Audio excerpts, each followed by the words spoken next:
Ya, bismillahirrahmanirrahim. Assalamualaikum warahmatullahi wabarakatuh. Perkenalkan, nama saya Naufal Sartono dan kali ini saya akan share terkait dengan materi parabola. Jadi parabola ini adalah salah satu bagian dari irisan kerucut. Sebenarnya bagian dari irisan kerucut banyak ya. Ada parabola, ada lingkaran, ada hiperbola, ada elips gitu. Dan ini salah satu kita akan bahas parabola. Dan untuk terkait dengan elips, saya sudah bikin videonya, bisa cek di channel saya. Oke. Ini kenapa saya berikan ilustrasi seperti ini? Jadi ini adalah salah satu contoh tentang gerak parabolik ya. Gerak parabolik, walaupun teman-teman nggak harus juga mencontoh seperti ini. Cuman intinya bahwa ini salah satu gerak parabolik gitu ya. Kadang juga kita dalam olahraga kita juga suka melihat gerak parabolik. Contoh teman-teman kalau misalnya berlatih basket atau pemain basket, itu suka ketika kita sedang shoot, maka bola yang kemungkinan akan masuk itu adalah yang bolanya terlempar secara parabolik gitu ya. Itu salah satu aplikasinya dalam olahraga dan kita akan lihat nanti banyak aplikasi. Dan video ini akan saya bagi menjadi 3, yaitu yang pertama ini adalah persamaan persamaan parabola di pusat 0,0, berikutnya persamaan parabola di pusat A, B, H, K, dan berikutnya adalah persamaan garis singgung parabolik. Oke, kita bahas berikutnya.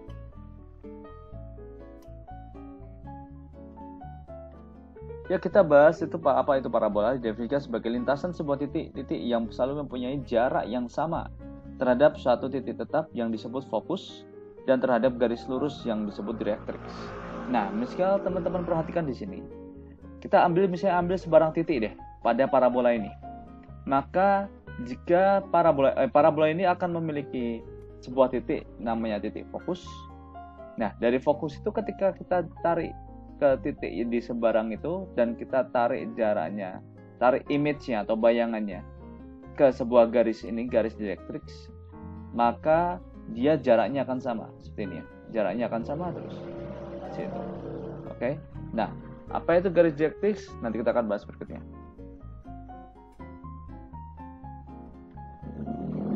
Banyak aplikasinya, ini misalnya pada roller coaster, misalnya pada jembatan,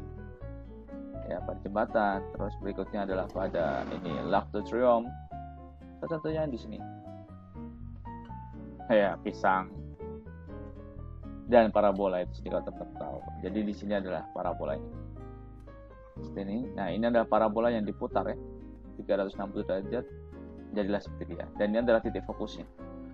Oke, ya itu salah satu aplikasi, banyak sekali aplikasi. Oke. Ini how to create a parabola.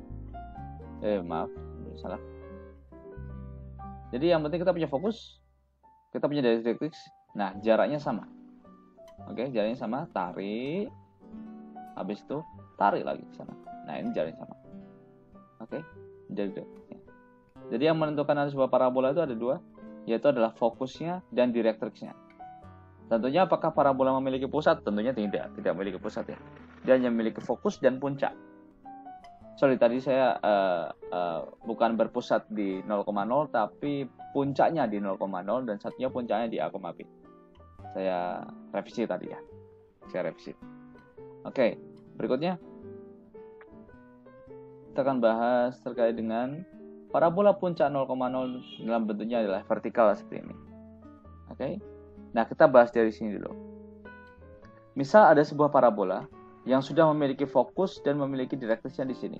Fokus koordinatnya adalah 0,p karena dia bersifat vertikal, maka fokusnya terletak dan dia puncaknya di 0,0 ya.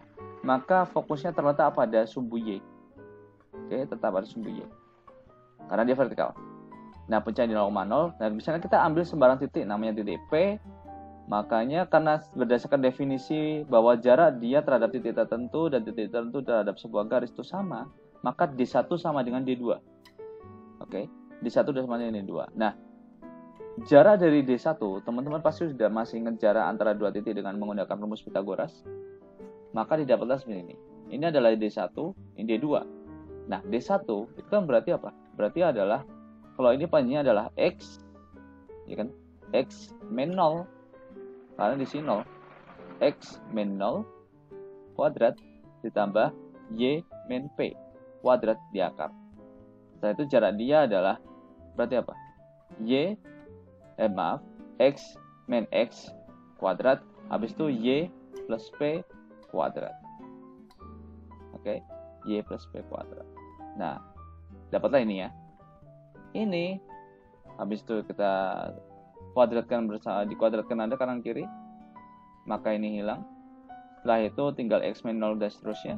Maka ini kita jabarkan jadi seperti ini. Maka ini Y kuadrat sama Y kuadrat hilang. Betul? Nah, X kuadrat min 2P jadi P4PY kan ya. Nah, P kuadrat sampai P kuadrat hilang. Jadilah dia. Ini jadilah seperti ini. Nah, inilah yang kita sebut sebagai persamaan parabola. Yang vertikal, yang menghadap ke atas. Oke. Bagaimana ketika menghadap ke bawah? Kita kasihkan min aja. Bisa dibuktikan dengan cara yang sama. Kita kasihkan min. Oke. Jadi membedakan ke atas dan ke bawah itu negatifnya aja. Kalau negatif ke bawah, positif ke atas. Seperti itu ya. Nah, bagaimana dengan yang horizontal? Dengan yang horizontal sama logikanya. Sama logikanya seperti ini. Kalau kita hitung berdasarkan hitungan yang seperti yang kayak ini tadi, maka dia akan sama caranya, sehingga dia membentuk menjadi Y kuadrat sama dengan 4PX, garis direksinya adalah X sama dengan min 4, min P maaf, panjang lotus rectum adalah L sama dengan 4P, sumbu simetri adalah sumbu X, dan kurva terbuka ke kanan. Gini, kita bahas dulu di sini. Garis direktrix, jadi elips, parabola, itu dia memiliki fokus yang dia ada P,0. Apa itu P? P adalah jarak antara vertex atau puncak ke fokus. Karena panjang antara, misalnya gini, diambil sebarang titiknya tadi di puncak ya. Titik yang sebarang tadi taruh puncak. Maka jarak dari fokus ke puncak ke direktrix sama. Berarti kalau misalnya dari sini ke sini P, maka sini ke sini juga P. Oke, jadi kalau misalnya kita diketahui bahwa suatu persamaan, misalnya pusat ini 0,0 gitu ya. Terus fokusnya di 3,0. Maka persamaan direksinya adalah X sama dengan min 3. Maka di sini min P.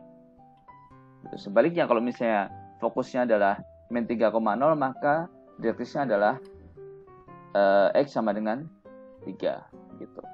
Gampang gitu aja. Nah, lotus rectum itu adalah jarak yang tegak lurus terhadap fokus, oke, yang dibatasi oleh kurva. Jadi dari sini ke sini. Jadi ini menentukan ketika kita gambar ya. Ketika kita gambar menentukan seberapa buka sih dia. Seberapa ngebukanya itu segini. Oke. Gitu. Jadi apalagi di sini. Sudah itu aja ya berarti ya. Kita udah punya puncaknya di 0,0, fokusnya sekian, persamaan parabola sekian. Dan sumbu simetrinya otomatis adalah sumbu X karena dia horizontal. Sedangkan kalau ini sumbu simetrinya adalah sumbu Y. Sumbu simetri adalah sumbu yang membagi dua bidang menjadi luas sama besar. Oke ya. Nah, seperti itu. Jadi kalau misalnya kita mau melihat, maka yang kalau misalnya horizontal, maka sama dengan persamaan adalah Y kuadrat sama dengan 4PX. Itu adalah horizontal menghadap ke kanan. Bagaimana menghadap ke kiri? Negatif 4PX. So, kalau kita mau merangkum, jadi seperti ini. Kita pahami dulu ya. Perbedaan antara yang horizontal sama vertikal. Kalau saya lebih suka melihat yang bagian belakangnya. Kalau belakangnya X, maka dia horizontal. Nah, kalau belakangnya Y, maka dia vertikal. Menghadap atas bawahnya gimana? Kanan kirinya. Kalau positif menghadap atas atau ke kanan. Untuk yang atas positif itu atas untuk yang vertikal, kanan untuk yang horizontal. Yang negatif menghadap ke bawah untuk yang vertikal, ke kiri untuk yang horizontal. Nah, seperti itu. Jadi ini teman-teman bisa pelajari juga. Nah, ini soal latihannya ya. Soal latihannya silahkan dicoba teman-teman, silahkan dicoba, semoga bermanfaat. Terima kasih. Wassalamualaikum warahmatullahi wabarakatuh.